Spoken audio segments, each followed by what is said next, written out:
So friends समस्त आज video को स्वागत करुच्ची मुझे चंदन। सो आशा करी आपण मैंने समस्ते बहुत भल थे। सो आज आम जो कथा पर डिस्कसन करवा जो मैंने पेज देखिकी जापारे कि एवं बर्तमान जानी ओडिशा रे आमर प्रोसेस कौन चली ना नुआ सीएम हेबे। ठीक अच्छे मानवर मुख्यमंत्री नुआ हेबे।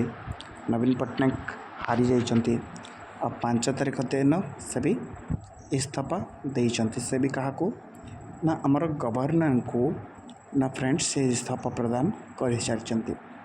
तो से जॉइन केबे हितले ना 5 मार्च 2000 मसीह इस्तीफा देले केबे 5 जून 2024 मसीह। तो से दीर्घ 24 वर्ष 3 मास शासन कर आसिले। तो तांकर लोकमत क्रमे से ओडिशा चीफ मिनिस्टर पद छाड़ी हारी भी। ठीक अच्छे दल पराजय वरण कर। तो आम जाना कि गोटे नुआ सरकार आसिले बा गोटे नुआ दल आसिले केमती सब सिलेक्शन होता है। माने चीफ मिनिस्टर कौन केमती हुअंती कहा पाखक आसे लेटर क्या कह जाए प्रथमे किए फास्ट जानते जिनस। तो सब कथा में गोटे वीडियो रे जानिबा। एथिपाई मु किछि पॉइंट नहीं आ प्रेजेंटेशन गुड़ा बनी देखो 8 पेज पटे प्रेजेंटेशन तुम देखेदेवी। ये एक टिके पढ़ंतु मु बुझेदेवी खाली आप पढ़ी था। तो तार 2 3 नंबर पेज रे बहुत कि जिनस अच्छे। तार 4 तापर 5 6 7 8 नंबर पेज रा लास्ट। तो प्रेजेंटेशन काली मत समय लगला गोटे दिन बनापी। तापर आज आपण पाखे कौच। तो देखो प्रोसेस कौन रही हम फास्ट पेज को प्रथम जावा। प्रोसेस रोचे देखो ये समस्त जानतु जानिले आप कम आसो। ये हेडिंग रो आरंभ करिया। तो जदि कौन सी सरकार भांगी जाए कि नुआ दल आसे ताले कौन कौन करिया पड़े। तो प्रथमे चीफ मिनिस्टर नुआ हेबे। तो चीफ मिनिस्टर क्राइटेरिया मु उभय इंग्लिश और ओडिया लिखी नहीं समस्ते पढ़ी नहीं पारे है। जो इंग्लिश बुझुं इंग्लिश पढ़े जो ओडिया बुझुं ओडिया बुझे। तो देखु पाखे क्राइटेरिया कौन अच्छे देखु।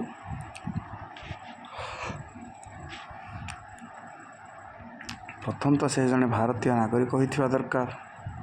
द्वितीय बयस 25 रु ऊर्ध्व होइथिबा दरकार। तृतीय से इलेक्शन रे लड़ी दरकार और से पार्लियामेंट को निर्वाचित होगी जाइथिबा दरकार। अर्थात से जने विधानसभा सदस्य होइथिबा दरकार आ से एमएल सीट रे जीतिथिबा दरकार। आ राजनीतिक दक्षता थिबा दरकार। बहु जनमत तथा दलीय जनमत पाइथिबा दरकार। एतिकी जने जदि कर दोचंती ताले से हेबे मुख्यमंत्री हो पारे। तो मुख्यमंत्री ये पेज रे बहुत किसी इंट्रोडक्शन अच्छे जोड़ा कहले वीडियो लॉन्ग हम आपण बुझा असुविधा हम। तापर अच्छी मुख्यमंत्री को माने एमएल माने ही चयन करती। एमएल माने बहुत मत लड़ती। तापर आउ कि न थाए एमएल विधायक दल बैठक बसिकी से सब डिक्लेयर हो।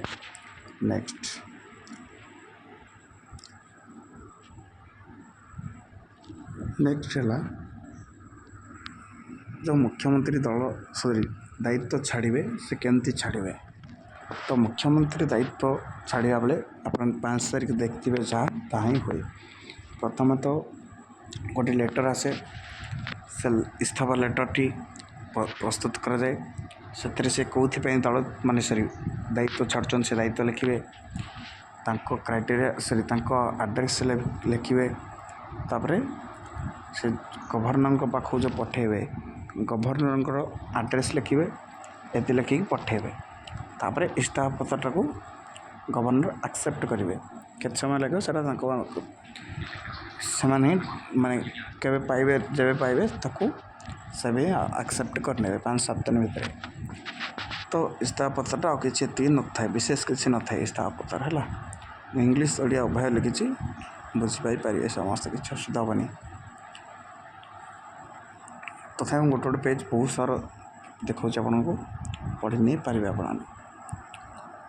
तो नेक्स्ट कथा है इस्तीफा पत्र कहीं पठेबे इस्तीफा पत्र है निजस्व व्यक्तिगत कारण पठे पारे एवं जमती आम ओडिशा है से जदि हारी जाती ताहले पठेबे ठीक अच्छे ये किसी विशेष कारण को नहीं से पठेबे कि जदि सेमती किसी सरकार विरोधी आईन आसे जदि विरोधी दल किसी अंकुश आणती से परिस्थिति आसिले से आपे आपे इस्तीफा दियंती ठीक अच्छे ये समय से इस्तीफा देवे तो इस्तीफा क्या देवे ना राज्यपाल को इस्तीफा देवे ये बुझिपारे नेक्स्ट पेज देखो मुख्यमंत्री आमे कहीं बाछू बा कौन दरकार हम मुख्यमंत्री से डिस्कसन करिया बहु दल मत निर्विशेष जो दल संख्यागरिष्ठता हासिल करे से ही मुख्यमंत्री बा सरकार करने सक्षम हुए मुख्यमंत्री एक राज्यर सुदृढ़ शासन पर आवश्यक तेणु गोटे राज्य मुख्यमंत्री आवश्यक रही है भारत में साधारणतः 28 जन मुख्यमंत्री अच्छा ठीक अच्छे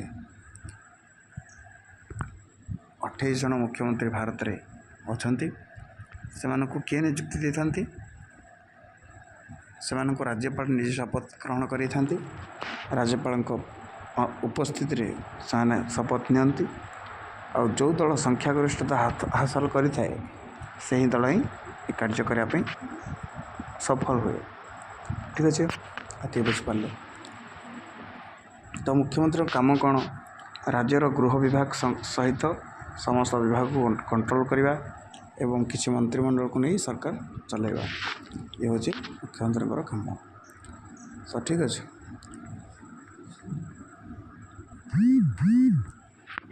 तो नेक्स्ट इटा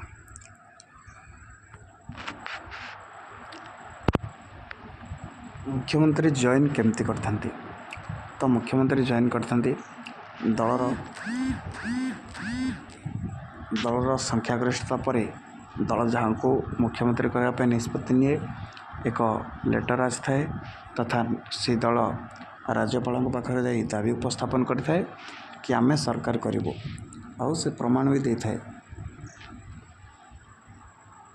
से प्रमाण अनुसार से सरकार करने सजबाज होता है एवं जमीक आमर ओडिशा रे बीजेपी दल मत सरी दल संख्यागरिष्ठता हासिल कर तेणु से एवं बर्तमान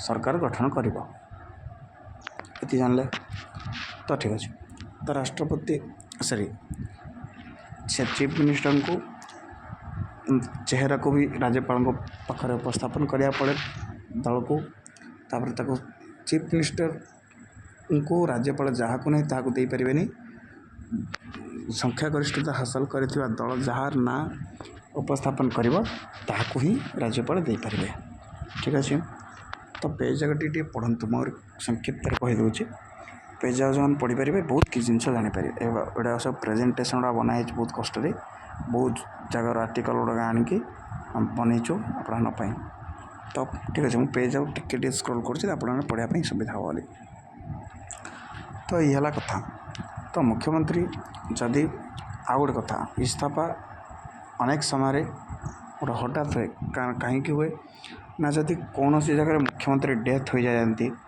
से जगह आदरे पुणी से जो लड़ी थे से बाय इलेक्शन हुए तापर दल विधायक दल बैठक बसे तापर आउ नुआ निष्पत्ति नुआ मुख्यमंत्री हमें ଇଏ ହେଉଛି ଆଉ ଗୋଟେ ଇସ୍ତଫାର କାରଣ। ଠିକ୍ ଅଛି, ତ ଜଏନ୍ ହୁଅନ୍ତି, ଜଏନ୍ ବି ସେଇଭଳି ହୁଅନ୍ତି। ଯଦି କିଛି ସମୟରେ ମୁଖ୍ୟମନ୍ତ୍ରୀ ଆଉ ମାନେ ନୂଆ ମୁଖ୍ୟମନ୍ତ୍ରୀ ଦରକାର ପଡ଼େ ସେତେବେଳେ ଏହି ପ୍ରୋସେସ୍ରେ ହିଁ ଜଏନ୍ ହେବେ। ସେଇ ଦଳ ଯାଇକି ରାଜ୍ୟପାଳଙ୍କରେ କହିବ କି ଆମ ପାଖରେ ଏମିତି କ୍ୟାଣ୍ଡିଡେଟ୍ ଅଛନ୍ତି ଆଉ ତାଙ୍କୁ ଏତିକି ଜଣ ସପୋର୍ଟ କରୁଛନ୍ତି, ଯେଉଁଟାକି ବହୁ ଦଳ ମତ ହେଇଥିବାର ଅଛି। ତ ଏହିଭଳି ଭାବରେ କଲେ ସେ ସପୋର୍ଟ ନେଇପାରିବେ। ତ ଠିକ୍ ଅଛି, ଆଉ ବହୁତ କିଛି ଆଜିର ଭିଡ଼ିଓରେ ଅଛି। ମୁଁ ପେଜ୍ ଜାଗା ଆଉଥରେ ପୁଣି ଲାଷ୍ଟରୁ ଫାଷ୍ଟ ପର୍ଯ୍ୟନ୍ତ ଦେଖେଇବି ଟିକେ। ତ ଦେଖନ୍ତୁ, ତ ଏଇ ପ୍ରେଜେଣ୍ଟେସନ୍ଟି ଯାହାକୁ ଦରକାର ଥିବ ଆମ ଟେଲିଗ୍ରାମ ଚ୍ୟାନେଲ୍ରେ ଆପଣମାନେ ଯଦି ଜଏନ୍ ହେବେ ପାଇଯିବେ। ଠିକ୍ ଅଛି, କିମ୍ବା ଭିଡ଼ିଓରେ ମୁଁ ଡ୍ରାଇଭ୍ର ଲିଙ୍କ୍ ଦେଇଦେବି, ଡ୍ରାଇଭ୍ରୁ ସେ ଆପଣ ଏ ଯେଉଁ ପ୍ରେଜେଣ୍ଟେସନ୍ PDF-ଟିକୁ ଉଠାଇଦେବେ। ଆମେ ଏଟାକୁ ପ୍ରେଜେଣ୍ଟେସନ୍କୁ ଆକ୍ରୋବାଟ୍ ଏଡ଼ିଟର୍ରେ ଆପଣଙ୍କୁ ଦେଖାଉଛୁ, କାରଣ କୌଣସି ମାର୍କ ମାନେ ଆମେ ଯେଉଁଠି ମାର୍କ କରିଦେବୁ ସେଠି ଆପଣଙ୍କୁ ପଏଣ୍ଟ କରିକି ଦେଖାଉଛି, ତ ସେଥିପାଇଁ ଆପଣଙ୍କୁ ଆକ୍ରୋବାଟ୍ ଏଡ଼ିଟର୍ରେ ଦେଖାଉଛି, କିନ୍ତୁ ମୁଁ ଆକୁ ଡ୍ରାଇଭ୍ରେ ଲଗାଇଦେବି, ଆପଣଙ୍କୁ ଦେଇଦେବି ହେଲା। ଠିକ୍ ଅଛି, ତ ଦେଖନ୍ତୁ ଏଠି ଗୋଟେ ମାର୍କ ଦେଇଛି ମୁଁ କି ମୁଖ୍ୟମନ୍ତ୍ରୀ କେବଳ ବିଧାନସଭାରୁ ସଦସ୍ୟ ହେଲେ ହିଁ ହେବେ ତାହା ନୁହଁ, ଜଣେ ଯଦି ବିଧାନସଭା ପାଇଁ ଲଢ଼ିନି ତାହା ବି ହେଇପାରିବ। ସେ କେମିତି ହେବ ନା ଆମର ଗୋଟେ ବିଧାନ ପରିଷଦ ଗୋଟେ ଥାଏ, ଯେଉଁଟାକି ଆମ ଓଡ଼ିଶାରେ ନାହିଁ। ଯଦି ଜଣେ ବିଧାନ ପରିଷଦର ସଦସ୍ୟ ସେ ବି ହେଇପାରିବେ। ଠିକ୍ ଅଛି, ତାହେଲେ ବି ନ ହେଇପାରିବେ, ତାହା ବି ମାନେ ବିଧାନ ପରିଷଦର ସଦସ୍ୟ ଜଣେ ଯଦି ନାହାନ୍ତି ସିଏ ବି ହେଇପାରିବେ।